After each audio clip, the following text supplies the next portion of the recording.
So as you load into World Tanks Blitz, guys, Wargaming has finally released the VK.90.01.p in the stores.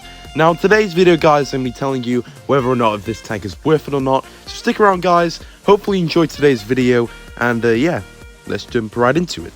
I'm so happy that Wargaming decided to sell this tank. And the reason I sold it, guys, is because we all shared the word across that they need to sell the tank. I've made so many videos on the VK90 telling Wargaming when will it come. And because you guys watched it, Wargaming, the video got bigger. So Wargaming could have saw it. So thank you, all of you guys, for watching my videos. It really does help a lot. And it can send a message to Wargaming sometimes that they need to sell these tanks that they never sell before. But yeah, let's just jump into the stats. So, starting off with the gun. Now, the gun's not impressive, I'll be honest. When I was playing the VK90, I'm not finding the gun the best.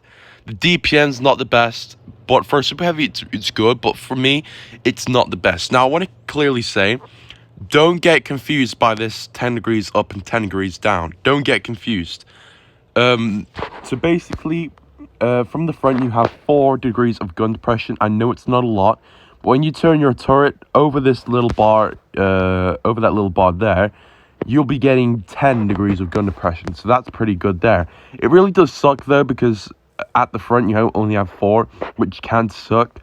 But just turn your turret, turn your hull a little bit, which you can do in this tank, and then you'll be able to get that 10 degrees of gun depression. So, the gun isn't the best, if I could simplify it for you. It's not the best of guns.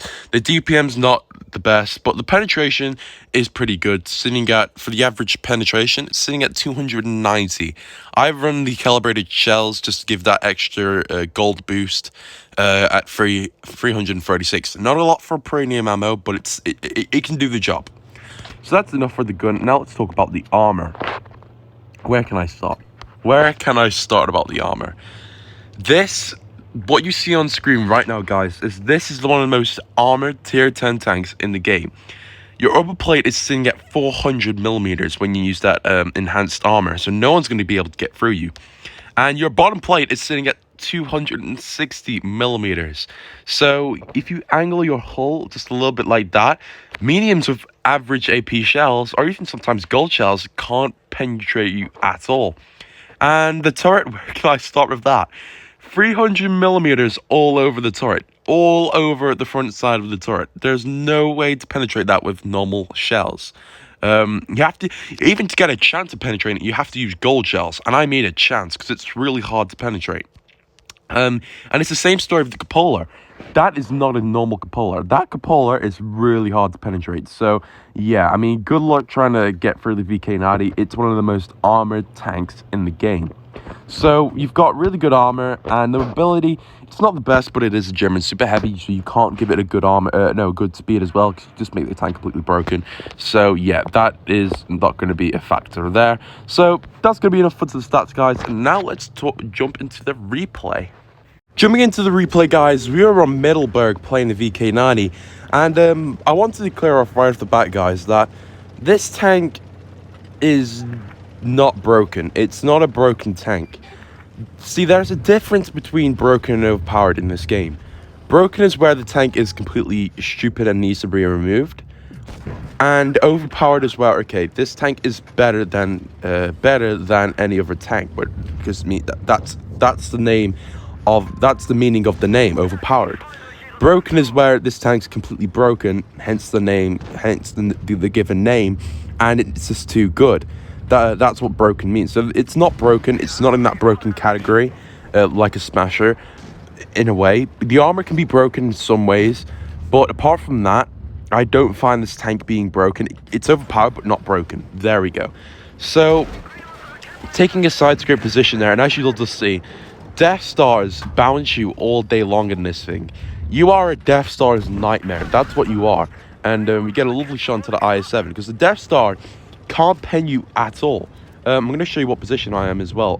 If you just give me a second. Please aim out, Phoenix. Please aim out. Can get the shot off there. But yeah, I'm in a side script position, as you'll see here. Now, in this position, they can't penetrate me at all, because they're only seeing this part of my tank. And they could go for my turret, but they can't because they'll have to use gold to even stand a chance of getting that turret. Because you do have cheeks on this, you do have weak cheeks on this tank, but they're very small. They're not like a mouse. They are very small to pen. So the turret on this thing is very strong. So they can't really penetrate me at all from this position. So they're just going to go for someone else on my team, which is kind of unfortunate because I want them to focus me. But a lot of people don't like to fight the VK.90 when it's in this position. So we're going to get a lovely shot onto that IS-7 there. And as you'll see there, gold shell, yeah, no chance penetrating me at all. And as you'll see, he tried to go for my cheeks, and he bounced because the cheeks on this thing is very hard to penetrate. And another gold bounce on the turret, and another gold bounce, another 640 bounce, sorry. So you're clearly seeing that the armor does work on this tank. It's definitely deserving one of the best armor profiles in tier 10. Now you could say the T95 and the T110E3 have a better armor. I'm gonna have to say no. The VK90 has a better armor profile simply because it has a turret as well and it has side armor. So I'm gonna have to say that the VK90 is just more armored than the T110E3. So yeah, there goes the IS-7, the Death Star, and the other IS-7. They both stood. All of them stood no chance against me. I didn't lose any hit points whatsoever, and because of that, my team was able to be able to steamroll through this enemy team. Now, this object cannot penetrate me at all. He's just gonna have to use HE. He can't pen me. Yes, if he used gold shells, he can't pen my upper plate, the hull as well. It's sitting at 400 millimeters, for God's sake. He can't do anything. So yeah, that was gonna be it for the replay. Now, to sum it up all for you guys, this tank is completely worth it. Now, if you don't have the gold price, sell your kidney because it's worth it. But yeah, guys, this is going to be enough for today. If I were to sum it up for you, your tank is not broken. The armor is broken. Maybe WoTB could touch something about it. I don't think they should, but they could. I don't know. But yeah, I mean, to sum it up for you, it's not a broken tank. It's not like a Smasher. It's not like any of those tanks simply because the gun sucks. The DPM is not the best. If I had a good gun, then yeah, broken. But because the gun's average, and only the armor shines in this tank, I can't give it that really good category of being broken. It's overpowered but not broken. So yeah, guys, this is going to be enough for today. Hopefully you all enjoyed. Hopefully you have your VK90. And yeah, guys, this is going to be enough for today. Thank you for watching. Take care, and I'll see you in the next one. Bye-bye.